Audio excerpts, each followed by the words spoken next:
তুমি তোমার ঠাকুরদার বংশে জন্মেছ, এটাই তোমার দোষ। তোমার ঠাকুরদাকে তো আর পাবো না, তাই এভাবেই প্রতিশোধ নেব। এতক্ষণ ধরে শক্ত করে ধরে থাকা রিতাংশীর হাত এবার আলগা হতে শুরু করেছে।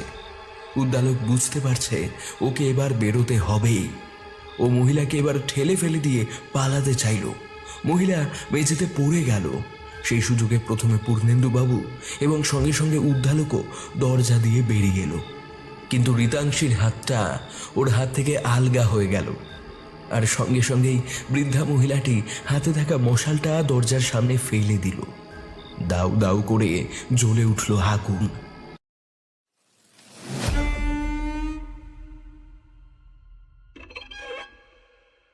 নমস্কার শ্রোতা বন্ধুরা, আপনারা যদি আমাদের স্কেয়ার চার্জার চ্যানেলটিকে সাবস্ক্রাইব না করে থাকেন তাহলে আপনাদের অনুরোধ করব, গল্পটি শোনার পর কিংবা এখনই আমাদের আরও গল্প শুনতে চাইলে আমাদের চ্যানেলটিকে সাবস্ক্রাইব করে দিতে পারেন।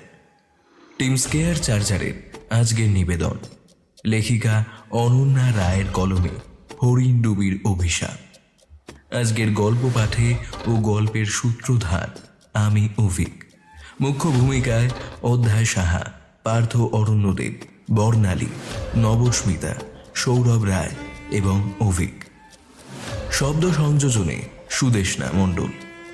আবহ নির্মাণ কৌশিক বসু। প্রচ্ছদ নির্মাণে ক্রিয়েটিভ মানিয়া। তাহলে চলুন শুরু করা যাক আমাদের আজকের কাহিনী। লেখিকা অনন্যা রায়ের কলমে হরিণডুবির অভিশাপ।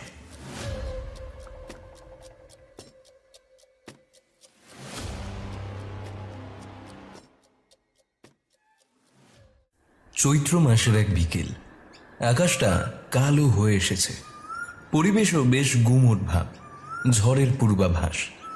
সম্ভবত কিছুক্ষণের মধ্যেই কাল বৈশাখী শুরু হবে। যারা যারা মাঠে কাজ করছিল তারা সবাই ফেরার পথ ধরেছে।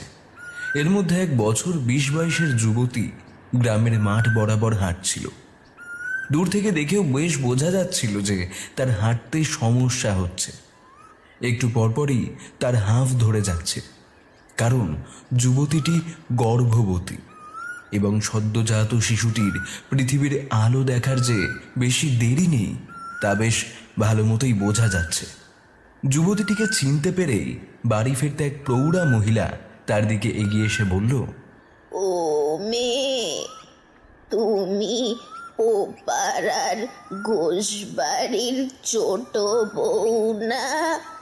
যুবতীটি জবাব দিল, হ্যাঁ কাকি। প্রৌঢ়া মহিলাটি যুবতীটির কাছে এগিয়ে অবাক হয়ে বলল, ও মা, এই অবস্থায় তুমি বাইরে কেন? বাপের বাড়ি যাওনি? কমাস হলো তোমার? 7 মাস কাকি। বাপের বাড়ি যাওয়ার কথা ছিল, কিন্তু কর্তা তো বাড়ি নেই, বছরের শেষ, তাই কি একটা কাজে শহরে গেছে। সে ফিরলে তখন যাবো কোন। প্রৌঢ়া আঁতকে উঠে বলল, কি সর্বনাশ! 7 মাস হয়ে গেল, এখনো তুমি এখানে আছো? বলি, প্রাণের ভয় নেই তোমার? আর এই অবস্থায় বেরিয়েছই বা কেন? কি করব কাকি, কমলা মানে আমাদের ওই গরুটাকে খুঁজে পাচ্ছি নে। সেই কখন থেকে খুঁজছি, কোথায় যে গেল। এখন শুধু ওই দিকটাই বাকি। কর্তা তো বাড়িতে নেই, তাই আমাকে বাধ্য হয়েই বেরোতে হয়েছে। গরু খুঁজে না পেলে বাড়ি ফিরতে পারবো নি গো কাকি। কি যে বিপদে পড়লুম, পুরো পাড়া খুঁজে ফেলেছি। এখন শুধু ওই মাঠের ধারটাই যা বাকি। প্রৌঢ়া মহিলা আবার আঁতকে উঠে বলল, বলি, পাগল হয়েছ? এই অবস্থায় তুমি ওদিকে যাবে? একই আকাশের অবস্থা তেমন ভালো না। শিগগির ফিরে চলো, গরু ছাড়ো, যদি প্রাণেই না বাঁচো তবে গরু নিয়ে করবে কি? ঝড় উঠে গেছে প্রায়। এখনো অতটা ভয়ঙ্কর না হলেও আকাশ অন্ধকারে ঢেকে গেছে। প্রৌঢ়া বারবার বিভিন্নভাবে বারণ করা সত্ত্বেও যুবতীটি বাড়ি ফিরতে তো রাজি হলোই না, বরং কিছুটা জেদ নিয়ে নিজের গন্তব্যের দিকে এগিয়ে চলল। যেন ওকে ওখানে যেতেই হবে, ওখানে যাওয়াটাই ওর ভবিতব্য। প্রৌঢ়া বুঝতে পারছেন কিছু একটা ভুল আছে মেয়েটার মধ্যে, কিন্তু অনেক চেষ্টা করেও ওকে আটকাতে পারলেন না। প্রৌঢ়াও তার পিছু পিছু যেতে চাইছিল, কিন্তু ঝড়ের জন্য তার চোখে ধুলো এসে পড়ায় নিজেকে সামলাতে কিছুক্ষণ সময় লাগলো তার। যতক্ষণে নিজেকে সামলে উঠলেন তিনি, ততক্ষণে যুবতীটি চোখের বাইরে চলে গেছে। প্রৌঢ়াটি আর সেখানে দাঁড়ালেন না। তার মন বলছে কিছু একটা বিপদ হতে চলেছে, তাই সোজা গ্রামের দিকে ছুটলেন গ্রামের লোক ডেকে আনতে। বেশি দেরি হলে অনর্থ হয়ে যাবে যে। শেষ পিরিয়ডের ঘন্টা পড়ার কিছু আগেই উদ্দালক ক্লাসরুম থেকে বেরিয়ে গেল। মিনিট 5 পরেই ঘন্টা পড়বে, তখন ছাত্রদের হুড়োহুড়ি লেগে যাবে, তাই কিছুটা আগেই বেরিয়ে এলো ও। এমনিতেই শেষ পিরিয়ডে বিজ্ঞান পড়ার মতন এনার্জি থাকে না ছাত্রদের, আর পড়ানোর মতো এনার্জি থাকে না শিক্ষকেরও। তার উপরে আজকে শনিবার, তাছাড়া গ্রামের স্কুলে এত কড়াকড়ি কিছু নেই। উদ্দালক যদিও টিচার্স রুমে বসল না, সাইকেলটা নিয়ে সঙ্গে সঙ্গে বেরিয়ে পড়ল বাড়ির দিকে। রিতাংশী বাড়িতে একা আছে, তাই যতটা তাড়াতাড়ি সম্ভব সাইকেল চালালো। উদ্দালক এই হরিণডুবি গ্রামীণ স্কুলের বিজ্ঞান শিক্ষক। গোটা গ্রামে এই একটাই স্কুল আছে যেখানে মাধ্যমিক অবধি পড়ানো হয়। বছরখানেক হলো এই স্কুলে জয়েন করেছে সে। এর মধ্যেই শিক্ষক হিসেবে বেশ নাম হয়েছে তার। শহর কলকাতা থেকে অনেক দূরে থাকা হরিণডুবি গ্রামটা সভ্যতার অনেক সুবিধা থেকেই বঞ্চিত হয়ে পড়ে রয়েছে এক কোণায়। এখনো সব বাড়িতে কারেন্ট এসে পৌঁছায়নি হরিণডুবির। শিক্ষার হার কম হলেও স্কুলগুলোতে বেশ যত্ন নিয়েই পড়ানো হয়। এই তো এই হরিণডুবি হাই স্কুল থেকেই তো আগের বছর মাধ্যমিক পরীক্ষায় 670-এর উপর পেয়েছে 2 জন। তাই কলকাতার ছেলে হলেও সব মিলিয়ে অসুবিধা হচ্ছে না উদ্দালকের। এখানে আসার পর মাসখানেক মানিয়ে নিতে একটু অসুবিধা হয়েছিল শহুরে জীবনে অভ্যস্ত উদ্দালকের, কিন্তু এখন গ্রামের সবার সাথে আলাপ হওয়ার পর আর অসুবিধা হয় না। মুঠোফোনের বাইরেও যে একটা সুন্দর জগৎ আছে সেটা উদ্দালক এখানে এসেই জানতে পেরেছে। গ্রামে কারোর সাথে সেরকম আলাপ নেই ওর, কিন্তু ঝগড়াও নেই কারোর সাথে। যে যার নিজের মতো থাকে ওরা। সাইকেলে জোরে প্যাডেল করলো উদ্দালক। তাড়াতাড়ি বাড়ি পৌঁছাতে হবে, 4টে ট্রেন আছে। রিতাংশীকে নিয়ে শহরে যেতে হবে। রিতাংশী উদ্দালকের স্ত্রী। এখানে আসার মাসখানেক পর নিজেকে আর নিজের কোয়ার্টারটা গুছিয়ে নিয়ে রিতাংশীকেও এখানে এনে রেখেছে। আপনজন বলতে স্ত্রী ছাড়া আর কেউ নেই উদ্দালকের। তাছাড়া রিতাংশীর আরেকটা পরিচয় আছে, ও উদ্দালকের হবু বাচ্চার মা। গ্রামে সেরকম চিকিৎসার সুবিধা নেই। এদিকে সদ্যজাতর এই পৃথিবীতে আসতে আর কয়েক মাস মাত্র বাকি, তাই 7.5 মাসের গর্ভবতী রিতাংশীকে নিজের বাবার বাড়ি রেখে আসবে বলে ঠিক করেছে সে। আজকেই ট্রেন, তাই শহরে যাওয়ার জন্য এত তাড়াহুড়ো। কোয়ার্টারে পৌঁছে সাইকেল থেকে নামতে উদ্দালক দেখতে পেল রিতাংশীকে বারান্দায় দাঁড়িয়ে চুলে চিরুনি করছে। উদ্দালক সাইকেল রেখে এগিয়ে গিয়ে বলল, ট্রেন কিন্তু 3টের সময়, সব গুছিয়ে নিয়েছো তো? গাড়ি বলাই ছিল। গাড়ি আসতেই দুজন রওনা দিল স্টেশনের দিকে। হঠাৎ মাঝ রাস্তায় গাড়ি ব্রেক কষে থেমে গেল। উদ্দালক উদ্বিগ্ন মুখে জিজ্ঞেস করল, কি হলো?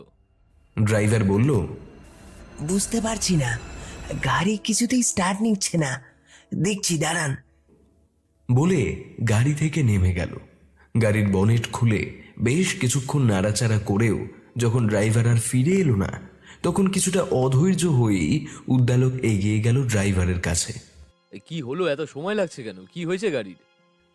বুঝতে পারছি না স্যার, আমি তো অনেক খুঁটিয়ে দেখলাম, কিন্তু কোনো ফল্ট তো ধরতে পারছি না। আহ, কি মুশকিল, ওদিকে ট্রেনের টাইমও হয়ে গেল। হঠাৎ হাওয়া উঠতে আরম্ভ করলো। উদ্দালক চিন্তিত মুখে বলল, এ কি, ঝড় উঠছে নাকি? উত্তরের অপেক্ষা না করে সঙ্গে সঙ্গে ফিরে গেল রিতাংশীর কাছে। রিতাংশী বসে থেকে থেকে অধৈর্য হয়ে পড়েছিল। উদ্দালক আসতেই কিছুটা ঝাঁঝালো স্বরে বলল, কে গো, ট্রেনের তো টাইম হয়ে গেল, সেদিকে খেয়াল আছে? আর কতক্ষণ লাগবে? আর বলো না, গাড়ি খারাপ হয়ে গেছে। এদিকে ঝড় উঠবে বলে মনে হচ্ছে।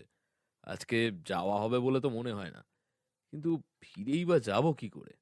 মানে যাওয়া হবে না মানে? এখন কি করবে? রিতাংশীর গলায় উদ্বেগ প্রকাশ পেল। আর ঠিক তক্ষুনি বিদ্যুৎ চমকালো এবং আকাশ কাঁপিয়ে মেঘ ডেকে উঠল। ড্রাইভার ভয়ার্ত মুখে এসে বলল, এখন আর গাড়িতে বসে থাকবেন না স্যার, অন্য কোথাও গিয়ে বসুন। বলার সঙ্গে সঙ্গেই ড্রাইভার সামনের রাস্তা দিয়ে ছুটতে থাকলো। উদ্দালক অনেকবার ডাকা সত্ত্বেও শুনল না। এদিকে ও পড়েছে মহা বিপদে। গ্রামে একটা বছর থাকলেও কোনোদিন এদিকটায় সেভাবে আসেনিও, আর জায়গাটা প্রায় ফাঁকাই বলা চলে। শুধু সামনে কয়েকটা বড় গাছ রয়েছে, কিন্তু কোনো উপায় না পেয়ে উদ্দালক রিতাংশীকে নিয়ে সেদিকেই হাঁটা লাগালো। বেশ কিছুক্ষণ হাঁটার পর সামনে একটা বাড়ি দেখতে পেল সে। বাড়ি নয়, বলা ভালো অট্টালিকা। বড় বড় গাছগুলোর জন্য এটা দেখা যাচ্ছিল না। উদ্দালক আরও খুশি হলো এটা দেখে যে অত বড় অট্টালিকার গেটে কোনো তালা দেওয়া নেই। বেশি সাত পাঁচ না ভেবে রিতাংশীকে নিয়ে গিয়ে সেখানেই উঠল উদ্দালক। এর মধ্যেই বৃষ্টি শুরু হয়েছে, সাথে ঘন ঘন বাজ পড়ছে। চৈত্র মাস চলছে, তাই কালবৈশাখীর প্রভাবেই এই বৃষ্টি। বাড়ির সামনের বারান্দায় দুজন দাঁড়িয়ে রয়েছে। বাইরে থেকে বাড়িটাকে ভালো করে দেখার সুযোগ হয়নি, জোরে বৃষ্টি পড়ছিল। বাড়িটার বাইরের দিকের একটা দরজা খোলা পেয়ে সেই ঘরে গিয়ে বসলো দুজনে। বাড়ির বাইরে বৃষ্টি পড়ার শব্দ ছাড়া গোটা বাড়িতে আর কোনো শব্দ নেই। অত বড় বাড়িটা জুড়ে রয়েছে পিন পতন নিস্তব্ধতা। বাড়িটায় যে কেউ থাকে না সেটা বোঝাই যাচ্ছে। সাধারণত এইসব বাড়িতে কেয়ারটেকার জাতীয় কেউ একজন থাকে। এখানেও আছে কি? যদিও কাউকেই দেখা যাচ্ছে না। উদ্দালক বুঝতে পারছে এভাবে দাঁড়িয়ে থাকতে রিতাংশীর বেশ কষ্ট হচ্ছে, তাই ও বাধ্য হয়ে বাড়িটার একটু ভিতরে গিয়ে দেখতে লাগলো কোনো ঘরের দরজা খোলা আছে কিনা। বেশি খুঁজতে হলো না। বারান্দা দিয়ে ভিতরে ঢুকতেই প্রথম ঘরটার দরজাই খোলা ছিল এবং সেই ঘরে একটা কাঠের চেয়ারও ছিল। উদ্দালক রিতাংশীকে নিয়ে গিয়ে সেখানেই বসালো। এরপর টানা আধ ঘন্টা ধরে চলতে লাগলো বৃষ্টি। উদ্দালক ঘরের একটা মাত্র জানালা দিয়ে বাইরের দিকে তাকিয়ে দাঁড়িয়েছিল। হঠাৎ রিতাংশীর গলা শুনতে পেল। এই শুনছো? হ্যাঁ বলো, কি হয়েছে? শরীর খারাপ লাগছে নাকি?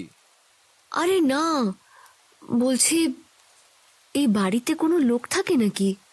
কই, সেরকম তো কাউকে দেখলাম না। কেন বলো তো?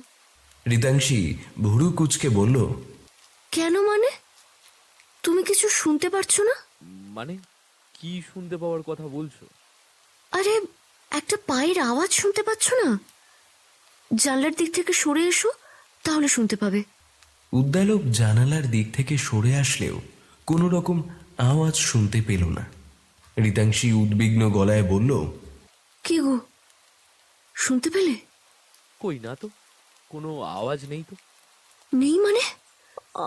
আমি স্পষ্ট শুনতে পাচ্ছি একটা নুপুর পড়া পায়ের আওয়াজ। নূপুর? দূর, ভুল শুনেছ। এই বাড়িটা কত পুরনো তার কোনো হিসাব আছে? বৃষ্টির আওয়াজই হবে হয়তো, সেটাকেই ভুল ভাবছো কি? তাই? কিন্তু আমার যে এবার একটু ভয় ভয় লাগছে গো। আরে দূর, ভয় পাওয়ার কি আছে? বৃষ্টিটা মনে হচ্ছে কমে গেছে। তুমি এখানেই বসো, আমি বাইরে থেকে দেখে আসছি একবার। বলে উদ্দালক বেরিয়ে গেল। বাইরের বারান্দায় এসে দেখল বৃষ্টি পুরোপুরি ছাড়েনি, তবে এই বৃষ্টিতে বাড়ি ফেরাই যায়। উদ্দালক ফোন বের করলো গাড়ির ড্রাইভারকে ফোন করার জন্য, কিন্তু নেটওয়ার্ক না আসায় ও বাড়ি থেকে বেরিয়ে এলো। বেশ কিছুক্ষণ চেষ্টা করার পর ফোন ধরল ড্রাইভার। তাকে গাড়ির কাছে চলে আসতে বলে ফোন কাটার প্রায় সঙ্গে সঙ্গেই বাড়ির ভিতর থেকে রিতাংশীর আর্তনাদ ভেসে এলো। উদ্দালক সঙ্গে সঙ্গে ছুটল বাড়ির ভিতরে, কিন্তু ঘরের ভেতরে গিয়ে ও রিতাংশীকে দেখতে পেল না। সঙ্গে সঙ্গে বাকি ঘরগুলোর দিকে এগিয়ে গেল সে, কিন্তু সব কটাতে তো তালা বন্ধ।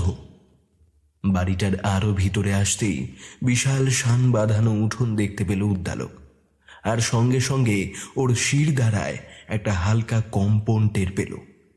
উঠোনের ঠিক মাঝখানে পড়ে রয়েছে রিতাংশী, চোখ দুটো বন্ধ, আর প্রায় সঙ্গে সঙ্গেই উদ্দালকের মনে হলো দূর থেকে যেন একটা নূপুর পরা পায়ের আওয়াজ ভেসে আসছে। আয়নার সামনে এক বছর 20-21 মহিলা বসে আছেন, আর তাকে সাজিয়ে দিচ্ছে অন্য আরেকটি মহিলা। যে মহিলাকে সাজানো হচ্ছে তার রূপের প্রশংসা করার মতো শব্দ পৃথিবীতে খুব কমই আছে। এই নারী একই সাথে মমতা, মাতৃত্ব এবং সৌন্দর্যর এক অপরূপ নিদর্শন যেন। যে মহিলা সাজিয়ে দিচ্ছিলেন তিনি বললেন, তোমার দিক থেকে তো চোখই ফেরাতে পারছি না সই, পুরো রাজরানী লাগছে যে। যা, কি যে বলিস না। একদম সত্যি কথা সই। আসলে মা হওয়ার পর মেয়েদের সৌন্দর্য যে আরো বেড়ে যায় তার একেবারে আদর্শ উদাহরণ তুমি। নে নে, অনেক প্রশংসা করেছিস, এবার হেসেলের দিকটা একটু দেখ দেখিনি। গোটা গ্রামের নেমন্তন্ন রয়েছে, লোকজন আসতে শুরু করে দিয়েছে। একবারটি গিয়ে দেখে আয় রান্না কত দূর হলো। আরে তুমি চিন্তা করো না সই, তোমার শ্বশুর ঠাকুর সব দিকে নজর রাখছেন। রায়চৌধুরী বংশের প্রথম সন্তান আসছে বলে কথা, তার আয়োজনে কি কোনো ত্রুটি রাখবেন উনি? তাও দোহাই তোর, একবারটি গিয়ে দেখে আয়। উনি পুরুষ মানুষ, হিছেলের ব্যাপারটিকেও তো বুঝবেন। যা ভাই, একবারটি গিয়ে দেখে আয়। হঠাৎ ঘরে অন্য এক দাসীর প্রবেশ ঘটল। মা ঠাকুরান, আপনাকে বড় কর্তা ডাকছেন। সব আয়োজন প্রস্তুত, আপনি গেলেই অনুষ্ঠান শুরু হবে। চলো সই, এই তোরা সবাই যা। ওরে তোরা সবাই শঙ্খ বাজা, উলু দিতে শুরু কর। গোটা বাড়ি জুড়ে শঙ্খধ্বনি, উলুধ্বনি, লোকজনের কোলাহল, হাসির আওয়াজ এবং নূপুরের শব্দে মেতে উঠল। হঠাৎ সেই দৃশ্য বদলে যেতে শুরু করলো। যে বাড়ি উৎসবে মেতে উঠেছিল সেই বাড়িতে হঠাৎ করে দাউ দাউ করে জ্বলে উঠল আগুন। লোকজনের কোলাহল আরও বেড়ে উঠল, তার সাথে হাহাকারের শব্দে কান পাতা যাচ্ছে না। আর সব কিছুকে ছাপিয়ে একটা নূপুরের শব্দ গোটা বাড়ি জুড়ে ছড়িয়ে পড়ছে, আর একটা করুণ স্বরের আর্তনাদ সব আর্তনাদকে ছাপিয়ে উঠেছে। কিন্তু তার গলার স্বর ঠিকমতো শোনা যাচ্ছে না, শব্দটা কেমন যেন দূরে চলে যাচ্ছে, আর্তনাদটা মিলিয়ে যাচ্ছে ধীরে ধীরে।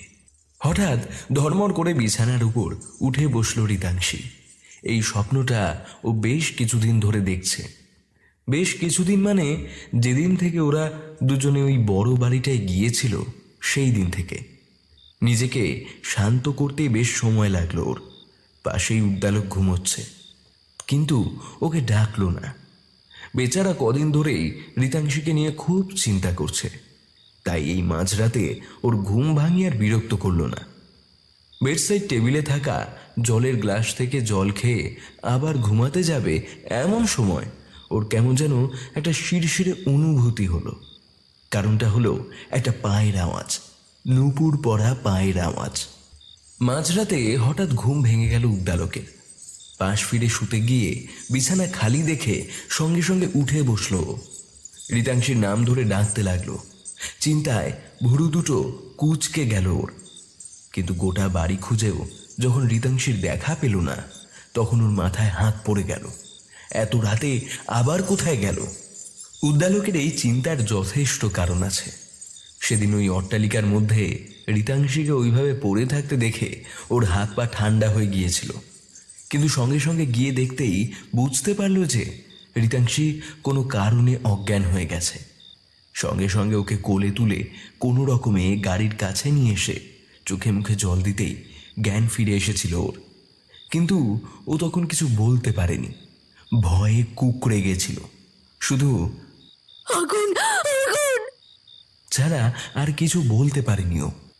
সেদিন কোনো রকমে বাড়ি ফিরেছিল ওরা, যদিও একটা জিনিস দেখে ও বেশ অবাক হয়েছিল। ড্রাইভারের আচরণ কেমন যেন অদ্ভুত ছিল, মনে হচ্ছিল খুব ভয় পেয়ে আছে। বাড়ি ফিরতেই গ্রামের কয়েকজন বাসিন্দা এগিয়ে এসেছিল। ওদের সাহায্যে রিতাংশীকে প্রাথমিকভাবে সুস্থ করা গেলেও রিতাংশীর আচরণে সেদিন থেকে অদ্ভুতভাবে বদল দেখতে পেয়েছিল ও। তার উপর বাড়ি থেকে খবর এসেছে রিতাংশীর বাবা হঠাৎ অসুস্থ হয়ে পড়েছেন, তাই ওরা যেতেও পারেনি ওর বাবার বাড়িতে। রিতাংশী এমনিতেই খুব শান্তশিষ্ট, কিন্তু এখন যেন আরো বেশি শান্ত হয়ে গেছে। রাতের বেলা হুটহাট ঘুম থেকে উঠে বসে থাকে, পায়চারি করে। কিছু জিজ্ঞেস করলে কোনো উত্তর তো দেয়ই না, বরং অদ্ভুতভাবে চেয়ে থাকে ওর দিকে। আর বাচ্চাদের দেখলে কেমন যেন একটা অদ্ভুত আচরণ করে। এই তো কদিন আগে বাড়িওয়ালার নাতনি এসেছিল ওদের এই বাড়িতে। রিতাংশী তাকে দেখে কেমন ক্ষেপে উঠল, তেড়ে উঠে এগিয়ে গিয়েছিল 4 বছরের বাচ্চাটার দিকে। বাচ্চাটা এমন ভয় পেয়েছিল যে কেঁদেই ফেলেছিল। রিতাংশী ওকে ভয় পেতে দেখে অদ্ভুতভাবে হেসে উঠেছিল। অথচ রিতাংশী যে বাচ্চাদের কত ভালোবাসে সেটা তো উদ্দালক জানে। এসব নিয়ে একেতেই খুব চিন্তায় ছিল উদ্দালক। তার উপর ডাক্তারের সাথেও কন্ট্যাক্ট করা যাচ্ছিল না। উদ্দালকের এমনই পাগল পাগল লাগছিল। তার উপর বৃদ্ধা মহিলা ওর এই অবস্থা দেখে ওকে বলেছিলেন, আপনারা ওই বাড়িতে গিয়ে একদম ঠিক করেননি, ওখানে যাওয়া বারণ। কোন বাড়ি? সেদিন বৃষ্টিতে আটকে পড়ে যে বাড়িতে আশ্রয় নিয়েছিলেন সেই বাড়িতে। উদ্দালক অবাক হয়ে বলেছিল, কেন বারণ কেন? কারণটা আপনাদের বিশ্বাস হবে না। আপনারা শহরের শিক্ষিত লোক, শুধু এটাই বলবো, যত তাড়াতাড়ি পারেন এই গ্রাম থেকে পালান। এখানে থাকবেন না, পালিয়ে যান। কথাগুলো ভাবতে ভাবতেই বাড়ির বাইরে বেরিয়ে এসেছে উদ্দালক। বাড়ির সদর দরজাটা হাট করে খোলা ছিল। ওদের বাড়ি থেকে কিছুটা দূরেই বাড়ির মালিকের বাড়ি। সেখানে সাহায্য চাইতেই ওনারাও বেরিয়ে এলো। ধীরে ধীরে গ্রামের অনেক লোকই সাহায্য করতে এলো, কিন্তু আশেপাশে কোথাও দেখা পাওয়া গেল না রিতাংশীর। হঠাৎ সেই বৃদ্ধা মহিলাটি এগিয়ে এসে বললেন, চৌধুরী বাড়িতে খোঁজ করেছেন? উদ্দালক উত্তেজনাবশত খেয়াল করল না বাড়ির নামটা শুনতেই উপস্থিত সবার মুখটা শুকিয়ে গেল। উদ্দালক বলল, মানে সেটা কোন বাড়ি? প্রৌঢ়া মহিলা বললেন, গ্রামের বাইরে যে বড় বাড়িটায় আপনারা আশ্রয় নিয়েছিলেন সেই বাড়ি। একটা আশা দেখতে পেয়ে উদ্দালকের চোখ জ্বলে উঠল। সঙ্গে সঙ্গে ও সেখানে যেতে চাইল, কিন্তু ওকে একা ছাড়ল না গ্রামের লোকেরা। বাড়িওয়ালা ও আরও কয়েকজন গ্রামের লোক এবং সেই প্রৌঢ়াটি গ্রামের শেষে সেই বাড়িটার দিকে চলল। রাতের অন্ধকারে বাড়িটাকে দেখে উদ্দালকের একটা শিরশিরে অনুভূতি হলো। চেনাই যাচ্ছে না বাড়িটাকে। আজকে পূর্ণিমা হলেও বাড়িটায় যেন অমাবস্যা চলছে। অন্ধকারে ঢেকে আছে গোটা বাড়িটা। উদ্দালক ভয়টাকে সরিয়ে রেখে বাড়িতে ঢুকে পড়ল। আগের দিন যে ঘরে গিয়েছিল সেই ঘরেই আগে দেখল, কিন্তু সেখানে রিতাংশী ছিল না। এরপর সেই শান বাঁধানো উঠোনে গিয়ে দাঁড়াতেই বুঝতে পারল গোটা বাড়ির মধ্যে এই জায়গাটাই সবচেয়ে বেশি অন্ধকারে ঢেকে আছে। সেখানে টর্চের আলো ফেলতেই উদ্দালকের হৃৎপিণ্ডটা খানিক্ষণের জন্য থমকে গেল। গ্রামের লোকেরা কেউ কেউ চাপা গলায় আর্তনাদ করে উঠল। যে জায়গায় টর্চের আলোটা এসে পড়েছে সেই জায়গায় অদ্ভুতভাবে বসে আছে রিতাংশী। পরনের শাড়িটা অগোছালো, খোলা চুল চোখে মুখে এসে পড়েছে। আর সেই চুলের ফাঁকে রিতাংশীর চোখ মুখ কেমন যেন হিংস্র, মুখ দিয়ে একটা অদ্ভুত গোঙানি বের হচ্ছে। গ্রামের লোকেরা পিছিয়ে যেতে শুরু করেছে। উদ্দালক সঙ্গে সঙ্গে এগিয়ে গেল রিতাংশীর দিকে। ওকে ধরতে যেতেই রিতাংশী এক ঝটকায় ঠেলে ফেলে দিল ওকে। এতটা গায়ের জোর ওর কোথা থেকে এলো সেটাই ভেবে পাচ্ছিল না উদ্দালক। যদিও ওকে সাহায্য করতে গ্রামের লোকেরা এগিয়ে এসেছিল, কিন্তু রিতাংশীর কাছে যাওয়ার সাহস কেউই পাচ্ছিল না। উদ্দালকই আবার এগিয়ে গেল ওর দিকে। রিতাংশী প্রথমে বাধা দিলেও উদ্দালকের শক্তির কাছে শেষমেশ ও হার স্বীকার করল। উদ্দালক রিতাংশীকে ধরে কয়েকবার ঝাঁকুনি দিতেই রিতাংশীর চোখ মুখ আবার আগের মতো হয়ে এলো এবং কিছুক্ষণের মধ্যে ও অজ্ঞান হয়ে গেল। এরপর গ্রামের লোকেদের সাহায্যে ওকে বাড়ি নিয়ে এলো। রিতাংশী এখন অঘরে ঘুমোচ্ছে। এদিকে উদ্দালকের চিন্তায় ঘুম উড়ে গেছে। ইতিমধ্যে বাড়ি ফিরতে ও খবর পেল গ্রাম থেকে একটা বাচ্চাকে খুঁজে পাওয়া যাচ্ছে না। তার বাবা মা হন্যে হয়ে তাকে খুঁজে বেড়াচ্ছে। উদ্দালক নিজের বাড়ির বারান্দায় চুপচাপ বসেছিল, যদিও একা ছিল না। গ্রামের কয়েকজন লোক এবং সেই বৃদ্ধাও ছিলেন। সেই প্রৌঢ়াই সবার প্রথমে বললেন, আমি আগেই বলেছিলাম এই বাড়িতে যাওয়া আপনাদের ঠিক হয়নি। উদ্দালক জিজ্ঞাসু মুখে তাকালো ওনার দিকে। এই বৃদ্ধাকে গ্রামে এসে থেকে ও সেরকম কোনোদিন দেখেনি, তবে ইদানিং বেশ কদিন ধরেই দেখছে। মহিলা কেমন যেন আধ ঘুমটা দিয়ে থাকেন। মুখ দেখা যায় না, তাই বয়সও আন্দাজ করা যায় না, তবে ৮০-র উপরে সেটা আন্দাজেই বলা যায়। মহিলার গলাটা কেমন যেন ফ্যাঁস ফ্যাঁসে ধরনের, শুনলে অস্বস্তি হয়। উনি বললেন, আপনার স্ত্রী প্রায় ৭.৫ মাস গর্ভবতী। ৭ মাসের গর্ভবতী মহিলাদের এই গ্রামে থাকা বারণ। বারণ কেন? ৭ মাসের পর কোনো গর্ভবতী মহিলা এই গ্রামে থাকলে হয় সন্তান, আর না হলে মাকে হারাতে হয়, বাঁচানো যায় না। এটা অভিশাপ, হরিণ ডুবির অভিশাপ। কি যাতা বলছেন? এসব অভিশাপ আবার এই যুগে হয় নাকি? এই অবস্থায় অনেক রকম পরিবর্তন অনেকেরই হয়, তাই বলে অভিশাপ? আমি আগেই বলেছিলাম আপনারা সব শহুরে শিক্ষিত লোক, আপনারা এ কথা বিশ্বাস করবেন না।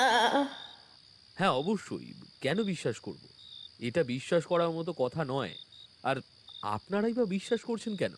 হ্যাঁ, মানছি রিতার এখানে কিছু অসুবিধা হচ্ছে। আমি কালকে চেষ্টা করব ওকে এখান থেকে নিয়ে যাওয়ার। এই গ্রামে না থাকলে আশা করি ওর কোনো অসুবিধা হবে না। পারবেন না? মানে? মানে পারবেন না? মহিলার গলায় আত্মবিশ্বাসের সুর দেখে উদ্দালক নিজেও অবাক হয়ে গেল। আগেও তো কত চেষ্টা করেছেন, পেরেছেন কি? আরে সে তো আলাদা ব্যাপার। কোনো আলাদা ব্যাপার নয়। আপনার মতো আরো একজনই একই ভুল করেছিল, তার জ্বালা তাকে আজও বয়ে নিয়ে যেতে হয়। কে?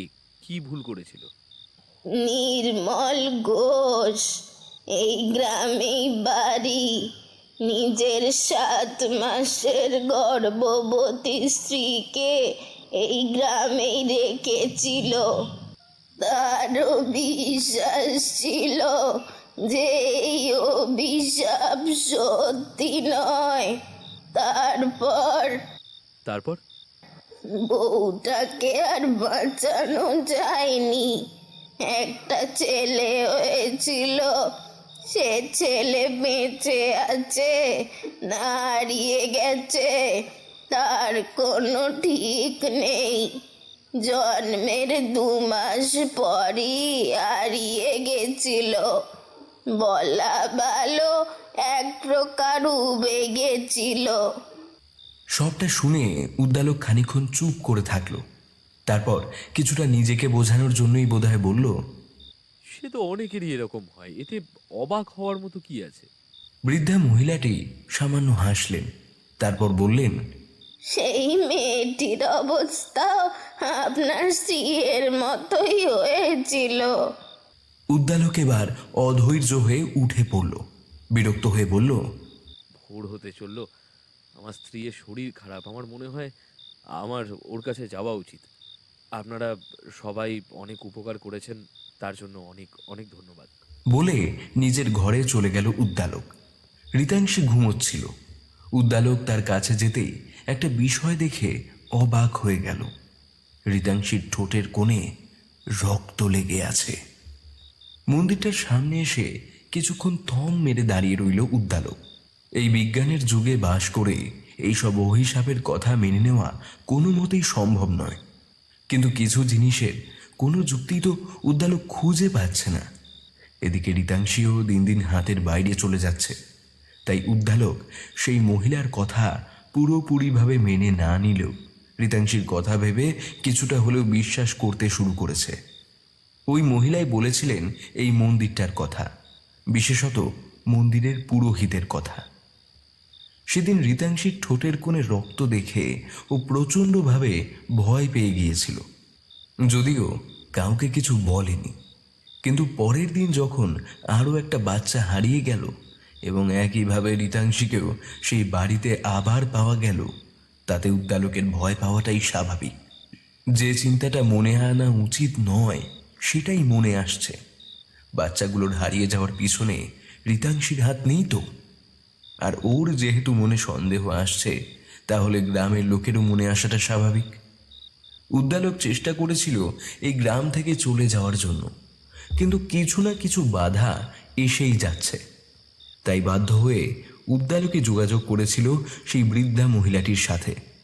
জানতে চেয়েছিল এই অভিশাপ সম্পর্কে, কিন্তু উনি বিস্তারিত কিছু বললেন না। তবে এই গ্রামেরই একজনের ঠিকানা দিয়েছিল বৃদ্ধা, এক মন্দিরের পুরোহিত, নাম পূর্ণেন্দু মহাপাত্র। তার সাথেই দেখা করতে এসেছে উদ্দালক। কিছুক্ষণ ইতস্তত করে উদ্দালক শেষমেশ মন্দিরে ঢুকেই পড়ল। আয়তনে বিশাল না হলেও মন্দিরটা যথেষ্টই বড় এবং বেশ পুরনো। মন্দিরের দরজা খোলা ছিল। ভিতর থেকে স্পষ্ট স্বরে মন্ত্রোচ্চারণের শব্দ ভেসে আসছে। উদ্দালক গর্ভগৃহের সামনে এসে দাঁড়ালো। ভিতরে একটি মাঝারি মাপের কালী মূর্তি রয়েছে। মায়ের মুখটা অসাধারণ সুন্দর। মূর্তিটি সম্ভবত মাটির তৈরি, তাই পুরনো হলেও তার কোনো ছাপ তাতে খুব একটা লাগেনি। মূর্তির সামনে এক বয়স্ক ব্যক্তি বসে মন্ত্র পড়ছেন। উদ্দালক অপেক্ষা করল পুজো শেষ হওয়ার। পুজো শেষ হতেই মন্দিরের গর্ভগৃহ থেকে বেরিয়ে এলেন বয়স্ক মানুষটি। গৌরবর্ণ, সুদর্শন এবং ব্যক্তিত্বময় মানুষটিকে দেখে উদ্দালকের মাথা আপনা আপনি শ্রদ্ধায় মাথা নিচু হয়ে এলো। উদ্দালক ওনাকে প্রণাম করতে যেতেই উনি একটু সরে এসে নরম গলায় বললেন, মায়ের সামনে প্রণাম করতে নেই। উদ্দালক অপ্রস্তুত হয়ে বলল, আচ্ছা। আপনি হরিণডুবি স্কুলের শিক্ষক না? হ্যাঁ, নমস্কার, আমি উদ্দালক সাহা। হ্যাঁ, নমস্কার। নিন, প্রসাদটা নিন। উদ্দালক হাত বাড়িয়ে প্রসাদ নিল। তারপর পুরোহিত মশাই ওকে জিজ্ঞেস করল, আপনার মুখটা যে বড় শুকনো লাগছে, কোনো বিষয় নিয়ে কি চিন্তায় আছেন? উদ্দালক ইতস্তত করে বলল, হ্যাঁ পূর্ণেন্দু বাবু, আসলে আমি একটা সমস্যায় পড়েছি এবং এবং তাই জন্যই আপনার সাহায্য লাগবে। সাহায্য? পূর্ণেন্দু বাবুর চোখে কৌতূহল। উদ্দালক ইতস্তত করে বলল, হ্যাঁ, কিন্তু এই জায়গায় না বলে যদি অন্য কোথাও। আহ, কাছেই আমার বাড়ি। চলুন, আমার বাড়িতে চলুন, সেখানে শান্ত হয়ে সবটা বলবেন। চলুন। পূর্ণেন্দুবাবু ব্যস্ত হয়ে বললেন। মন্দির থেকে 2 মিনিট হাঁটা পথে পূর্ণেন্দুবাবুর ছোট একতলা বাড়ি। বাড়িতে আর কেউ নেই। অবস্থা থেকে বুঝতে পারল পূর্ণেন্দুবাবু সম্ভবত একাই থাকেন। বাড়ির ভিতরের বারান্দায় বসে পূর্ণেন্দুবাবু বললেন, এবার বিস্তারিত বলুন, কি সমস্যা? উদ্দালক প্রথমে ইতস্তত করলেও ধীরে ধীরে সবটা বলল। এমনকি নিজের সন্দেহের কথাটাও চেপে গেল না। পূর্ণেন্দুবাবু সবটা মন দিয়ে শুনলেন। উদ্দালকের কথা শেষ হওয়ার পর উনি ওনার স্বভাবসিদ্ধ শান্ত গলায় বললেন, হরিণডুবির অভিশাপ তবে আবার জেগে উঠেছে? গ্রামের লোকেদের মতে তো তাই হয়েছে, কিন্তু আমার প্রশ্ন হচ্ছে এই অভিশাপ এলো কোত্থেকে? কি কারণে হরিণডুবি এইরকম বছরের পর বছর ধরে অভিশাপ বয়ে নিয়ে চলেছে? উদ্দালকের প্রশ্ন শুনে পূর্ণেন্দুবাবু একটা দীর্ঘশ্বাস ফেললেন। তারপর বললেন, এই অভিশাপের সূত্রপাত হয়েছিল প্রায় 80 বছর আগে, রায়চৌধুরী বাড়িতে। কি হয়েছিল সেখানে? রায়চৌধুরী বাড়ির প্রতিষ্ঠাতা ছিলেন শ্রী জগদীশচন্দ্র রায়চৌধুরী। বিশাল বড় ব্যবসা ছিল ওনাদের, বড় বড় সব কারবার। জগদীশবাবু এমনি মানুষ হিসেবে খুব খারাপ ছিলেন না। গ্রামের সবাই ওনাকে বেশ শ্রদ্ধাই করত। এই যে মন্দিরটা দেখলেন, এটা ওনারই প্রতিষ্ঠা করা। আমার বাবা ছিলেন এই মন্দিরের প্রথম পুরোহিত। ওনার পর আমি হালটা ধরেছি মন্দিরের। যাই হোক, জগদীশবাবুর ছিল এক ছেলে, তার নাম ছিল মোহনচন্দ্র।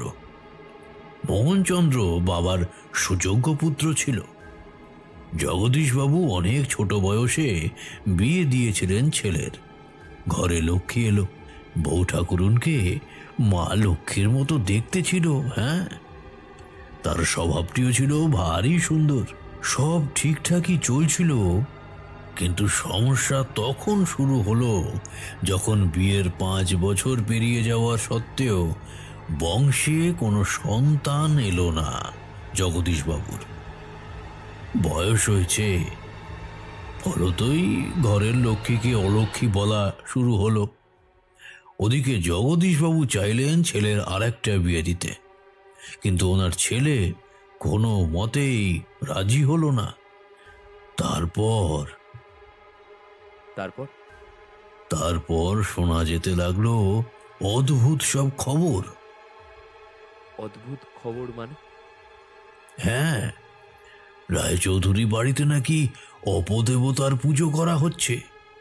গোটা দুনিয়ার আড়ালে ওই বাড়িতে নাকি এমন কিছু কাণ্ড কারখানা চলছিল যেটা প্রকাশ্যে এলে গ্রামের লোকেরাই বিদ্রোহ করত।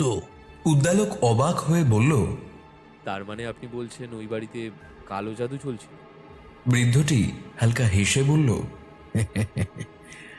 আমি বলিনি, তবে গ্রামের লোকেদের মতে নাকি তাই হচ্ছিল। গ্রাম থেকে হঠাৎ হঠাৎ বাচ্চা ছেলে মেয়ে নাকি উধাও হয়ে যাচ্ছিল, এবং গ্রামের লোকেদের হঠাৎ করে বিশ্বাস হতে শুরু হলো যে এই সর্বনাশের পিছনে নাকি ওই বাড়ির লোকেদেরই হাত আছে। যে বউ ঠাকুরুনকে সবাই মা লক্ষ্মীর আসনে বসিয়েছিল, সেই মা লক্ষ্মীকে সবাই ডাইনি অপবাদ দিল। কিন্তু সেটাও ওই রায়চৌধুরী বাড়ির লোকজনের অজ্ঞাতে অবশ্য। তারপর? তারপর এলো সেই দিন, যেদিন ওই হরিণডুবির উপরে ধেয়ে এলো কালো দিন। কি হয়েছিল? সেই দিনটা ছিল কালী পুজো। রায়চৌধুরী বাড়িতে এই দিনটা বেশ বড় করে পালন করা হতো। ধুমধাম করে পুজো তো হতোই, সাথে গোটা গ্রামের লোকেদের নিমন্ত্রণও থাকতো। সেদিনও ছিল। গ্রামের লোকেরা ঠিক সময় উপস্থিত হয়েছিল। জগদীশবাবুর মন কোনো কারণে খুব উৎফুল্ল ছিল। তিনি নিজে দায়িত্ব নিয়ে সব কাজ দেখছিলেন। হঠাৎই বাড়ির চাকরেরা আগুন আগুন বলে চিৎকার শুরু করে উঠল। আলোয় ঝলমল করা রায়চৌধুরী বাড়ি মুহূর্তের মধ্যেই দাউ দাউ করে জ্বলে উঠেছিল। বাড়ির লোকেরা অনেক চেষ্টা করেছিল বেরিয়ে আসার, কিন্তু গ্রামের লোকেরা সেটা হতে দেয়নি। ফলতই যা হওয়ার তাই হলো। গোটা রায়চৌধুরী বাড়ি ধ্বংস হয়ে গেল কিছু সময়ের মধ্যে। ও ও ও গ্রামের লোকেরাই সেদিন ষড়যন্ত্র করে বাড়িতে আগুন ধরিয়ে দিয়েছিল। তবে অভিশাপ? অভিশাপ? সেদিন কালী পুজো ছাড়াও আরো একটি কারণে রায়চৌধুরী বাড়িতে উৎসব চলছিল। সে বিষয়ে গ্রামের লোকেরা কিছুই জানতো না। জগদীশবাবু ঠিক করেছিলেন এভাবে উৎসবের মাধ্যমে সবাইকে জানাবেন, কিন্তু সেটা জানানোর আগেই গ্রামের লোকেরা এই সর্বনাশটা করল। ওরা জানতো না রায়চৌধুরী বাড়ির হবু বংশধর আসার খবর। উদ্দালক অবাক হয়ে বলল, মানে? পূর্ণেন্দুবাবু ওর দিকে স্থির চোখে তাকিয়ে বললেন, বউ ঠাকুরুন গর্ভবতী ছিলেন এবং উনি অভিশাপ দিয়ে গিয়েছিলেন এই গ্রামে কোনো বাচ্চা সুস্থভাবে জন্মাবে না, ধীরে ধীরে ধ্বংস হয়ে যাবে এই গ্রাম। মায়ের অভিশাপ কিন্তু বৃথা যায়নি। গ্রামের যে কজন লোক এই ষড়যন্ত্রের সাথে যুক্ত ছিল তারা কেউ বেঁচে থাকেনি, কোনো না কোনো ভাবে তারা মারা গেছে। আর 7 মাসের গর্ভবতী মহিলারা এই গ্রামে থাকলেই তাদের সন্তানরা তো সুস্থভাবে জন্মায়নি, বরং মায়েদেরও কোনো না কোনো ভাবে মৃত্যু হয়েছে। সবটা শুনে উদ্দালক থম মেরে রইল কিছুক্ষণ। গ্রামের লোকেদের এই নৃশংসতা কিছুতেই মেনে নিতে পারছে না।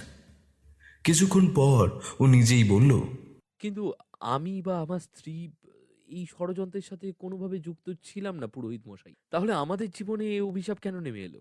পূর্ণেন্দুবাবু চিন্তিত মুখে বললেন, এই গ্রামে কোনো বাচ্চাই সুস্থভাবে জন্মাতে পারবে না, আর সে তো শুনলেনি।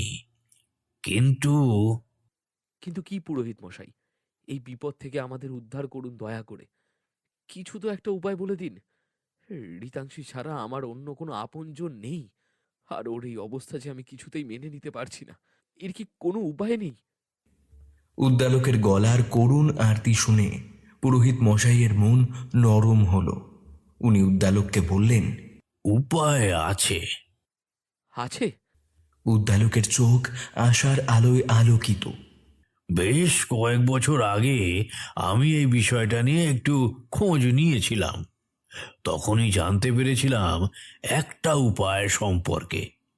কিন্তু কিন্তু কিন্তু কি পুরোহিত মশাই? পূর্ণেন্দু বাবুর মুখ চিন্তিত।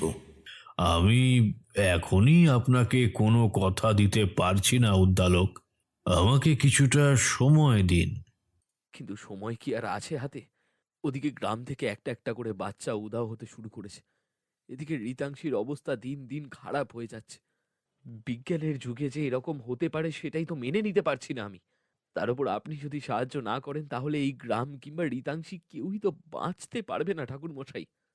দেখুন, আপনি যতটা সহজ ভাবছেন উপায়টা ততটা সহজ নয়। আমাকে আরো ভালোভাবে খোঁজ করতে হবে। এভাবে হুটহাট করে কিছু হবে না। আমাকে একটু সময় দিন। উদ্দালক এবার উঠে পড়ল। বেশ, আপনি সময় নিন, কিন্তু দয়া করে নিরাশ করবেন না আমাকে। করুণ গলায় আরতি জানিয়ে উদ্দালক বাড়ির দিকে যেতে লাগলো। ওর বাড়িটা গ্রামের একেবারে শেষ প্রান্তে। আশেপাশে বাড়ির মালিক ছাড়া সেরকম কেউ থাকে না। বাড়িতে রীতাংশী একা ছিল বলে বাড়ির সমস্ত দরজা জানালা দিয়ে এসেছিল, কিন্তু বাড়ি ফিরতেই দেখল বাড়ির দরজা হাট করে খোলা এবং রীতাংশী নেই কোথাও। পূর্ণেন্দুবাবু বসে আছেন উদ্দালকের বাড়িতে। সামনে উদ্দালক বসে রয়েছে। উদ্দালকের চোখ মুখ বসে গেছে। এই কয়েক ঘন্টার মধ্যে ওর উপর দিয়ে যা গেল তাতে এমনটা হওয়াই স্বাভাবিক। বাড়িতে এসে রীতাংশীকে দেখতে না পেয়ে উদ্দালক সঙ্গে সঙ্গে ছুটেছিল রায়চৌধুরী বাড়িতে, কিন্তু সেখানে তন্ন তন্ন করে খোঁজার পরেও রীতাংশীকে দেখতে পায়নি ও। এরপর গ্রামের লোকেদের কাছে সাহায্য চাইতেই তারাও এগিয়ে এসেছিল। বেশ কিছুক্ষণ খোঁজাখুঁজি করার পরে ওরা দেখতে পেয়েছিল রিতাংশীকে। গ্রামে একটা বড় দিঘি আছে, যেটার জল ভালো নয় বলে সাধারণত ওদিকে গ্রামের কেউ যায় না। তাছাড়া দিঘিটি গভীর, একবার তলিয়ে গেলে আর খুঁজে পাওয়া যাবে না। সেই দিঘির একেবারে ধারে পড়েছিল রিতাংশী। পাশে একটা বছর 5 বাচ্চা মেয়ে, সেও চোখ বুজে পড়ে রয়েছে।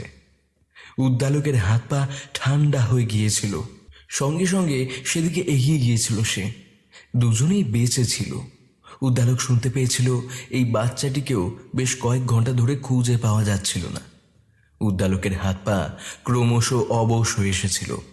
গ্রামের লোকেরা তো এবার ওর দিকে আঙুল তুলবে, কিন্তু না, ওরা কিছু বলেনি। উদ্দালক ফিরে এসেছিল নিজের বাড়িতে, এবং ফিরে আসার পরই দেখতে পেয়েছিল পূর্ণেন্দু বাবুকে। রিতাংশী এখন ঘুমাচ্ছে। উদ্দালক থম মেরে বসেছিল। পূর্ণেন্দু বাবুই প্রথমে বললেন, এতটা ভেঙে পড়বেন না, এখনো পুরোপুরি আমাদের হাত থেকে বেরিয়ে যায়নি ঘটনাটা। আমি একটা উপায় পেয়েছি। কথাটা শুনে উদ্দালক মুখ তুলে তাকালো ওনার দিকে। ওর চোখে আশার আলো। পেয়েছেন? হ্যাঁ, পেয়েছি। একটা যজ্ঞ করতে হবে, এবং সেটা করতে হবে ওই আজ রাতেই। আজকের রাতেই? কিন্তু যজ্ঞের জন্য সামগ্রী কে জোগাড় করবে? সেসব নিয়ে চিন্তা করবেন না, যা করার আমিই করব। আপনি শুধু আমার কথা মতো আমার বলে দেওয়া জায়গায় চলে আসবেন। উদ্দালক আর কোনো উপায় পেল না। এই একবিংশ শতাব্দীতে এসেও যেখানে নিজের চোখের সামনে এমন অদ্ভুত কাণ্ড কারখানা ও নিজের চোখে দেখেছে, তখন বিশ্বাস না করে উপায় নেই। আর তাছাড়া বিজ্ঞান এই সমস্যার সমাধান করতে পারবে বলে মনেও হয় না। সুতরাং ও পূর্ণেন্দু বাবুর কথায় সম্মত হলো। পূর্ণেন্দু বাবু যাওয়ার আগে বলে গেলেন, শুনুন উদ্দালক বাবু, আমি ছাড়া আর কারো কথায় অন্য কোথাও যাবেন না, বুঝলেন? উদ্দালক অবাক হয়ে বলল, মানে? পূর্ণেন্দু বাবু ওর দিকে স্থির দৃষ্টিতে তাকিয়ে বললেন, মানেটা না হয় পরে বুঝিয়ে বলবো। আপাতত বাড়ি থেকে আপনি বেরোবেন না, আর আমি ছাড়া কারোর কথা শুনে কোথাও যাবেন না। সাবধানে থাকবেন। চলি। পূর্ণেন্দু বাবু চলে গেলেন। উদ্দালক শুধু ওনার যাওয়ার দিকে অবাক হয়ে চেয়ে রইল। রাত প্রায় 11টা বাজে। গ্রামে রাত 11টা মানে মাঝরাত। গোটা গ্রাম অন্ধকারে ঢেকে রয়েছে।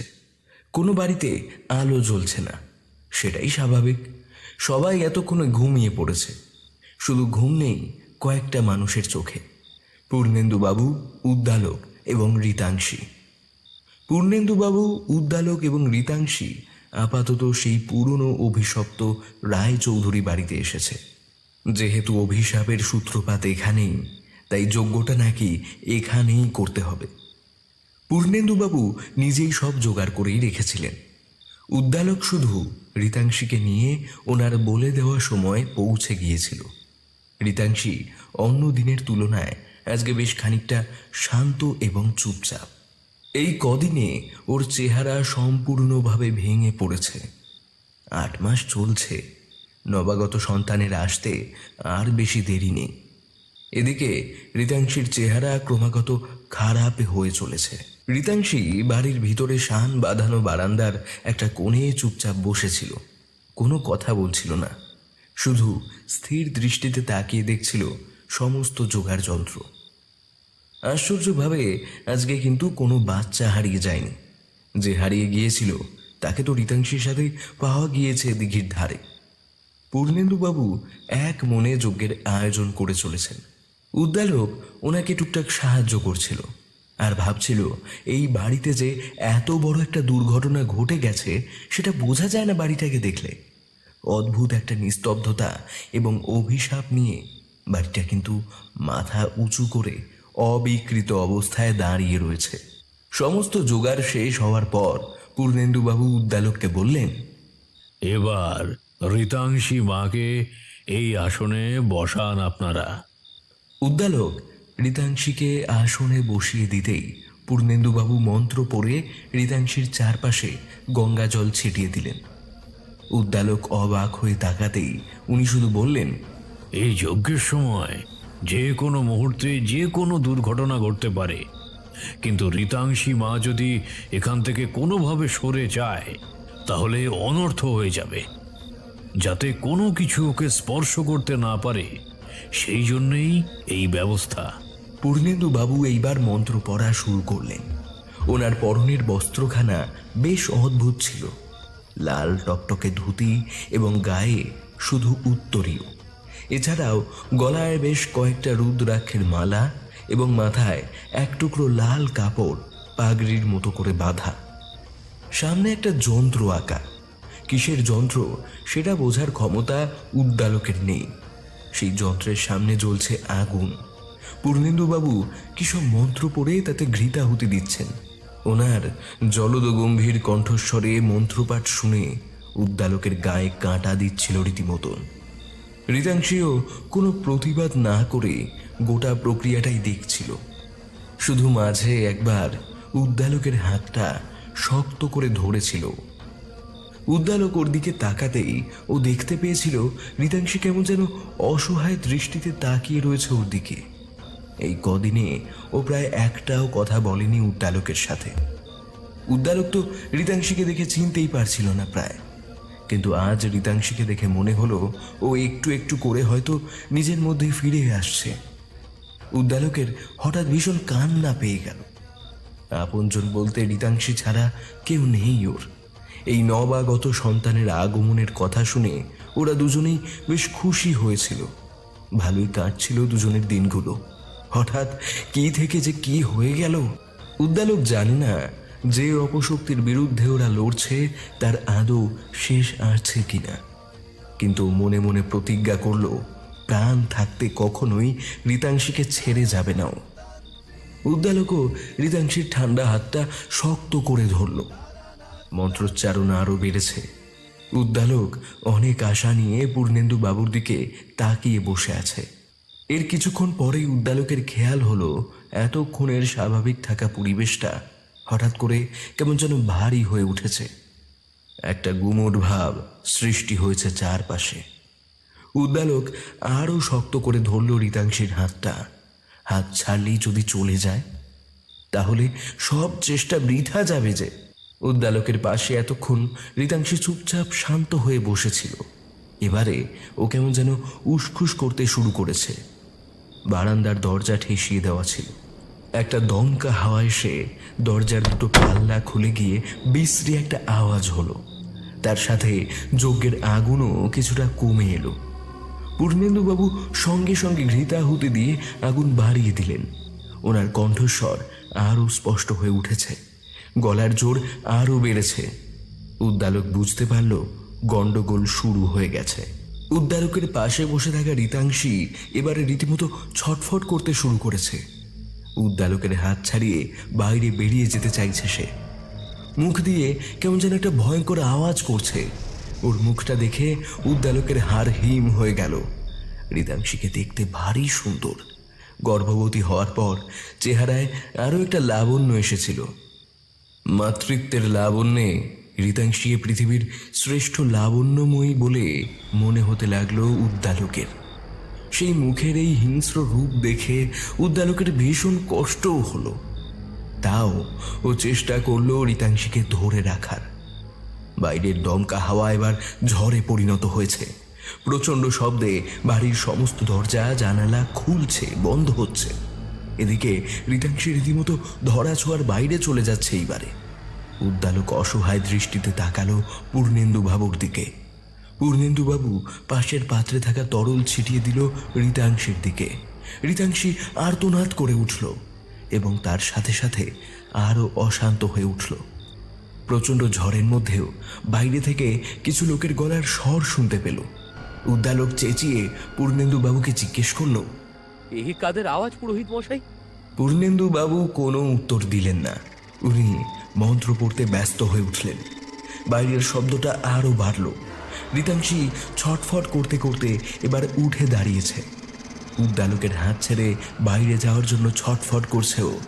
সাথে ভাঙা ভাঙা স্বরে চিৎকার করে বলে চলেছে, কেউ বাঁচবে না, কাউকে বাঁচতে দেব না।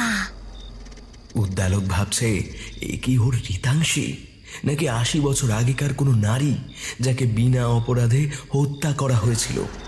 এ তো ওর রীতাংশী নয়। এই নারীর চোখে আগুন জ্বলছে, প্রতিহিংসার আগুন। রীতাংশী এবারে এক ঝটকায় উদ্দালকের হাত ছেড়ে বাইরে যাওয়ার জন্য এক প্রকার দৌড়াতে শুরু করলো। উদ্দালকের ভয়ে হাত পা জমে গিয়েছিল। এই অবস্থায় রীতাংশী দৌড়চ্ছে।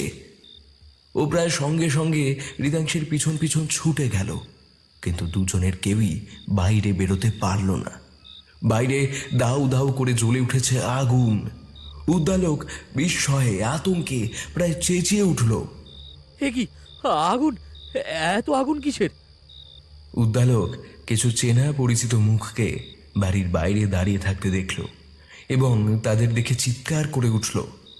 এ কি আপনারাই তবে? উদ্দালক পুরো কথা শেষ করল না, তার আগেই গ্রামের লোকেরা রীতাংশীকে লক্ষ্য করে চেঁচিয়ে উঠেছে। ওই যে ডাইনি, ডাইনি বাচ্চাগুলোকে এই খেয়েছে, ডাইনি একটা। এ বেঁচে থাকলে গ্রামের একটা বাচ্চাও বাঁচবে না। মর মর ডাইনি। উদ্দালকের হাত পা অবশ হয়ে আসছে। রীতাংশীর ছটফটে ভাবটা কেটে গিয়েছে। ও ভীত সন্ত্রস্ত হয়ে উদ্দালকের পিছনে গিয়ে লুকিয়ে পড়ল।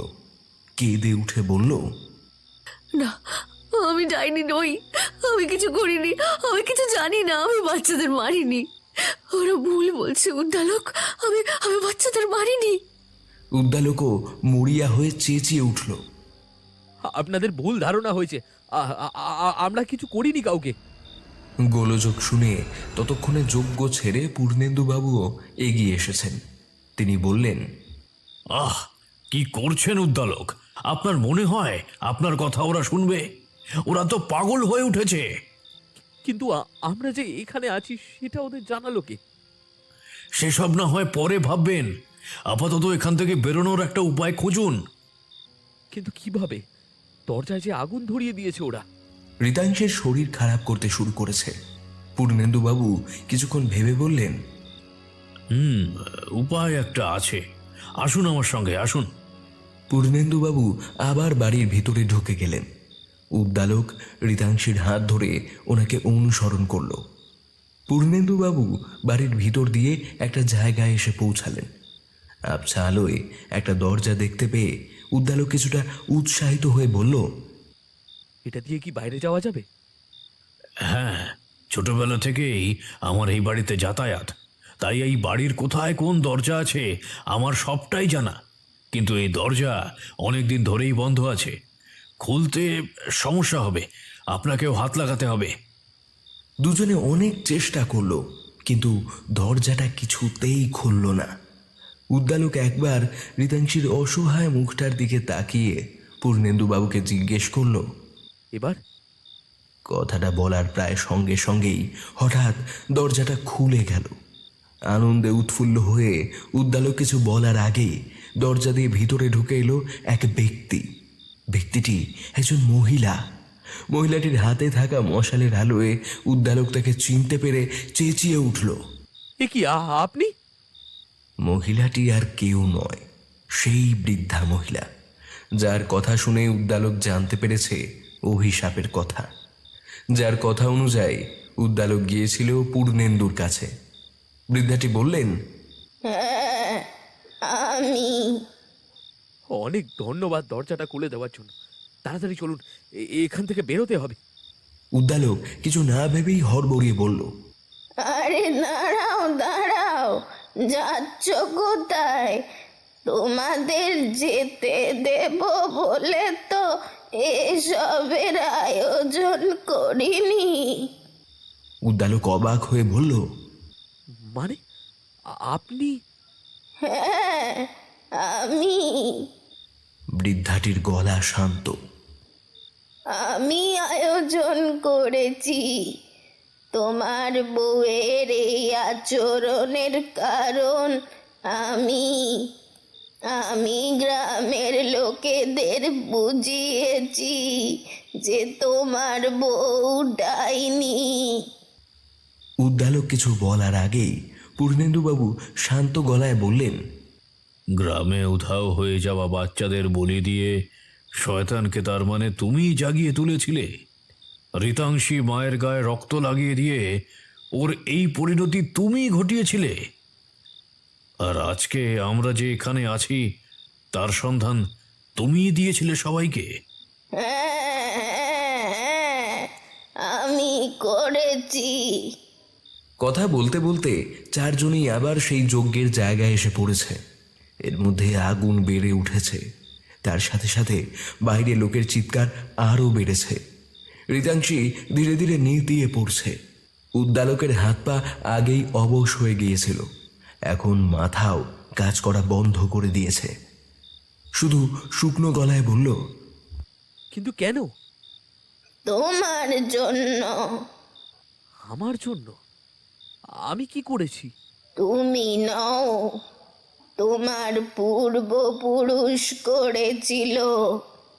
তোমার দাদু ছিল এই বাড়ির একজন ঘনিষ্ঠ আত্মীয়, আর এই বাড়ির অভিশাপের কারণ ছিল তোমার দাদুই।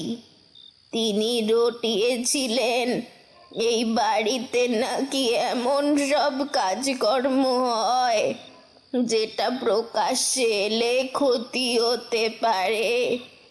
সম্পত্তির লোভে তোমার দাদুই এই বাড়ির লক্ষ্মীর নামে অপবাদ রটিয়েছিল। আমার সখী ছিল সাক্ষাৎ লক্ষ্মী। তার সর্বনাশ আমি নিজের চোখে দেখেছি। শেষের কথাগুলো বলার সময় বৃদ্ধা মহিলার গলা ধরে এসেছিল। এই সময় আরও একটা কাণ্ড ঘটল। মহিলা যে সারাক্ষণ ঘোমটা দিয়ে থাকতেন, সেই ঘোমটা হঠাৎ সরে গেল এবং উদ্দালক একরাশ আতঙ্ক নিয়ে দেখল মহিলার মুখের একটা অংশ পোড়া, একটা চোখের অস্তিত্ব প্রায় নেই বললেই চলে। রিতাংশী মুখ দিয়ে একটা চাপা আর্তনাদ করে উঠল। মহিলা বলে চললেন, আমি নিজের হাতে আমি সাজিয়েছিলাম আমার সখীকে, আর নিজের চোখে পুড়তে দেখেছিলাম আমার প্রাণ প্রিয় সখীকে।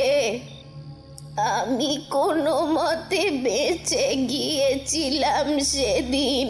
সেই ঘটনার সাথে জড়িত সবাই মারা গেলেও তোমার দাদু বেঁচে গিয়েছিল আর পালিয়েও গিয়েছিল। কিন্তু আমি প্রতিজ্ঞা করেছিলাম এর প্রতিশোধ আমি নেবই। 80 বছর ধরে একটু একটু করে সেই প্রতিশোধের আগুন বুকের মধ্যে নিয়ে বয়ে চলেছি। এরপর একদিন হঠাৎই তোমাকে গ্রামে দেখলাম। তোমার চেহারা অবিকল তোমার দাদুর মতো। খবর দিয়ে জানলাম তোমার বংশ পরিচয়, আর নিশ্চিত হলাম তুমি সেই যাকে আমি এতদিন ধরে খুঁজে চলেছি। এরপর দিনের পর দিন ধরে পরিকল্পনা সাজালাম। তোমার বউকে নিজের বশে আনলাম এবং বাকিটা এই হরিণ ডুবির অভিশাপই করেছে। আর এবার আমার বদলা পূর্ণ হবে। 80 বছরের অপেক্ষা শেষ হবে।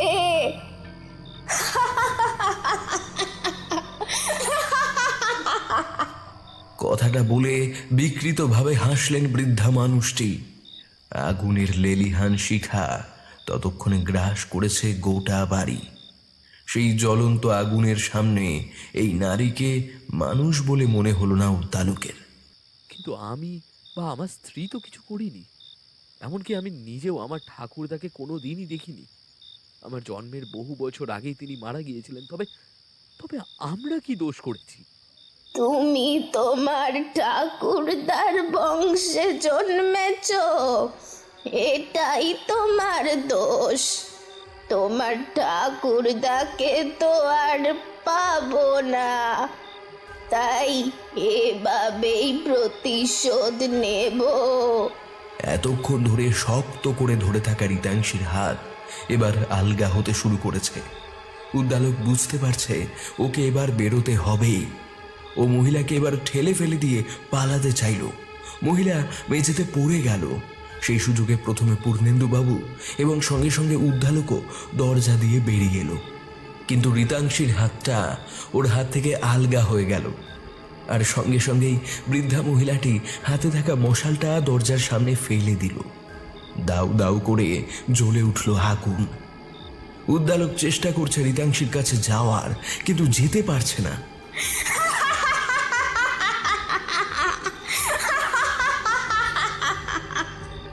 ওদিকে বৃদ্ধা মহিলাটি হেসে চলেছেন, পিশাচিনীর মতো হেসে চলেছেন উনি। উনি নিজেও জানেন যে উনি আর বেরোতে পারবেন না, কিন্তু সেই বিষয়ে ওনার কোনো ভয় নেই। পূর্ণেন্দুবাবু ভারী গলায় বলে উঠলেন, এ তোমার কেমন বিচার মা? হে জগৎজননী মা, তুমি তো গোটা বিশ্বের মা। মা হয়ে আর এক মার সন্তানের জীবন এভাবে ধ্বংস করবে মাগো? বউ ঠাকুরুন, আমি নিজের চোখে তোমাকে আগুনে পুড়ে যেতে দেখেছি, কিন্তু তাতে তো এদের কোনো দোষ ছিল না। বলো, ছিল না তো? তুমি তো নিজেও মা হয়েছিলে মাগো। তোমার অভিশাপে এভাবে আর এক মা আর সন্তানের জীবন ধ্বংস হয়ে যাবে? এ তোমার কেমন বিচার মা? এ তোমার কেমন বিচার? রিতাংশীর হাঁফ ধরে এসেছে।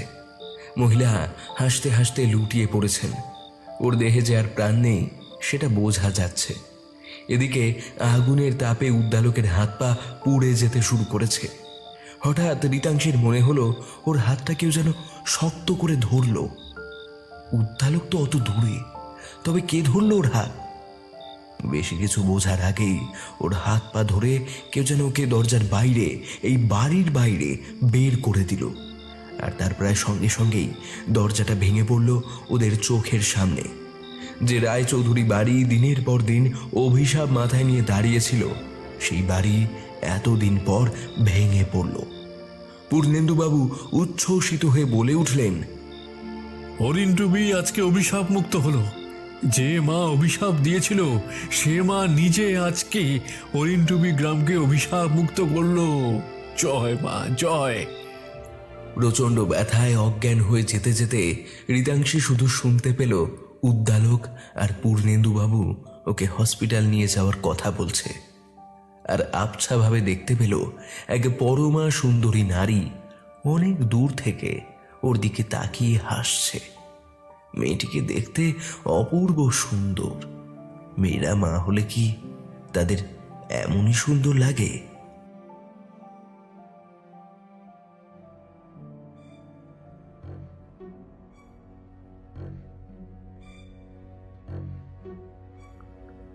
শেষ হলো আমাদের আজকের কাহিনী হরিণডুবির অভিশাপ। গল্পটি কেমন লাগলো অবশ্যই জানান আমাদের কমেন্ট বক্সে। এবং এরকম আরও গল্প শুনতে চাইলে কি করতে হবে তো জানেন, সোজাসুজি সাবস্ক্রাইব করে ফেলুন আমাদের স্কেয়ার চার্জার চ্যানেলকে। ধন্যবাদ।